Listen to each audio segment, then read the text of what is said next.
इस कार्यक्रम के प्रायोजक है राजेश मसाले। अब आएगा खाने में असली स्वाद राजेश मसाला के साथ। क्या 2027 के विधानसभा चुनाव से पहले योगी सरकार महिलाओं के खाते में 50,000 रुपए डालकर एक बहुत बड़ा चुनावी दांव खेलने की तैयारी कर रही है?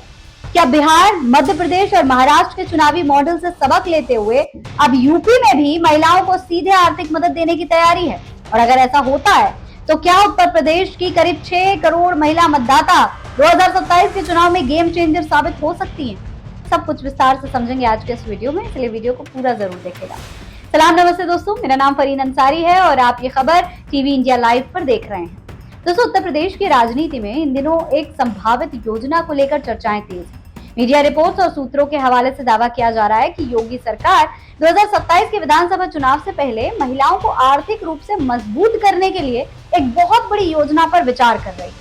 रिपोर्ट्स के मुताबिक पात्र महिलाओं को कुल 50,000 रुपए तक की आर्थिक मदद दी जा सकती है और इसकी शुरुआत 20,000 रुपए की पहली किस्त से होने की बात भी कही जा रही है। दोस्तों, आप अगर गौर करें तो उत्तर प्रदेश में महिला वोटर अब सिर्फ चुनावी आंकड़ा बनकर नहीं रह गई हैं, वो किसी भी राजनीतिक दल के लिए बेहद महत्वपूर्ण वोट बैंक के तौर पर ही मानी जाती है। 10 अप्रैल 2026 को प्रकाशित अंतिम मतदाता सूची के आंकड़ों के मुताबिक उत्तर प्रदेश में करीब 13 करोड़ 39 लाख पंजीकृत मतदाता हैं। इनमें लगभग 6 करोड़ 9 हजार महिला मतदाता हैं, यानी कुल मतदाताओं में महिलाओं की हिस्सेदारी करीब 45% से ज्यादा है। अब जरा इस आंकड़े को चुनावी नजरिए से भी समझने की कोशिश करिए। देखिए, उत्तर प्रदेश में अगर करीब 6 करोड़ महिला वोट डालने के लिए निकलती हैं, तो किसी भी पार्टी के लिए महिला मतदाताओं को नजरअंदाज करना बेहद मुश्किल काम हो जाएगा।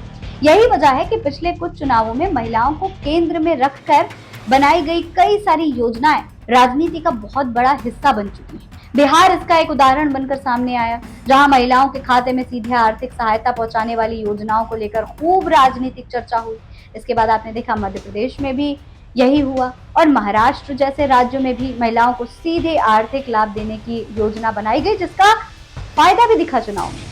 अब इसी तरीके के मॉडल के साथ उत्तर प्रदेश में भी भाजपा महिला मतदाताओं को साधने की कोशिश कर रही है। रिपोर्ट्स के मुताबिक प्रस्तावित योजना में पात्र महिलाओं को 3 चरणों में आर्थिक सहायता देने का खाका तैयार किया गया है। पहली किस्त 20,000 रुपए की हो सकती है। इसके बाद आगे जो भी किस्त होंगी वो फिर 10-10 करके 3 बार में दी जाएंगी और 30,000 रुपए दिए जाएंगे, यानी कि कुल 50,000 रुपए यहाँ पर इन तमाम उत्तर प्रदेश की जो महिलाएं हैं उनको देने की बात कही जा रही है। लेकिन यहाँ पर सबसे बड़ा सवाल यह है कि आखिर सरकार महिलाओं के लिए इतनी बड़ी आर्थिक सहायता देने पर विचार कर ही क्यों रही है? इसका एक ही जवाब है दोस्तों, महिलाओं की आर्थिक आत्मनिर्भरता सरकार की तरफ से जो बताया जा रहा है। सरकार की तरफ से अगर ऐसी योजना आती है तो इसका तर्क ये होता है कि महिलाओं को सीधे आर्थिक मदद देकर उन्हें छोटे कारोबार, स्वरोजगार या घरेलू जरूरतों के लिए आर्थिक रूप से मजबूत किया जाए, यानी पैसा सीधे महिलाओं के खाते में जाएगा और इसके इस्तेमाल का फैसला भी महिला खुद ही कर सकती हैं। लेकिन राजनीति में किसी योजना का आर्थिक पक्ष जितना महत्वपूर्ण होता है दोस्तों, उसका चुनावी पक्ष भी उतना ही महत्वपूर्ण होता है। और यहीं से 2027 का एंगल आप समझ सकते हैं, क्योंकि यूपी में अगले विधानसभा चुनाव की तैयारी धीरे धीरे तेज हो रही है। राजनीतिक दल अपने अपने सामाजिक समीकरण मजबूत करने में जुटे हैं। भाजपा के सामने सबसे बड़ी चुनौती सत्ता में लगातार तीसरी बार वापसी की होगी। ऐसे में महिला मतदाताओं को लेकर कोई बड़ी योजना भाजपा के लिए एक महत्वपूर्ण राजनीतिक संदेश बन सकती है।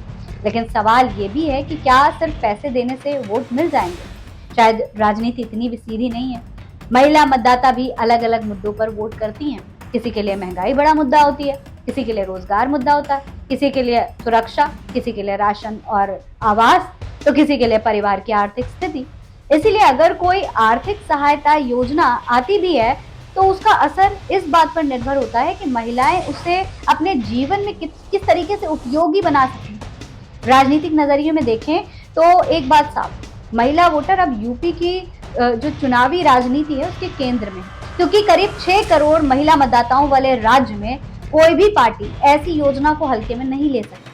भाजपा के लिए ये रणनीति इसलिए भी महत्वपूर्ण हो सकती है क्योंकि पार्टी पहले से ही महिलाओं को लेकर कई योजनाओं को अपनी सरकार की उपलब्धियों के रूप में पेश करती रही है, चाहे वो उज्ज्वला योजना हो, प्रधानमंत्री आवास योजना हो, शौचालय निर्माण हो या बाकी कोई और कल्याणकारी योजना हो।